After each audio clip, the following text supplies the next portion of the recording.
पियूषचा 7वा दिवस आहे सर आणि अशोकचा 3रा दिवस आहे. आता नाही 3रा दिवस आहे अशोकचा. हा पियूष पवार त्याचा 7वा दिवस आहे.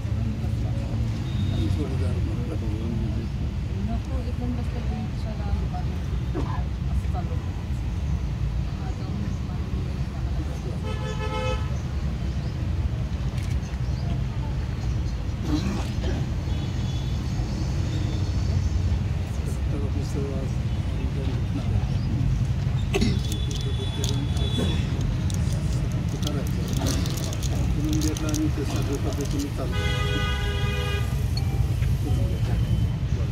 जे तालुका येईल त्या पद्धतीनं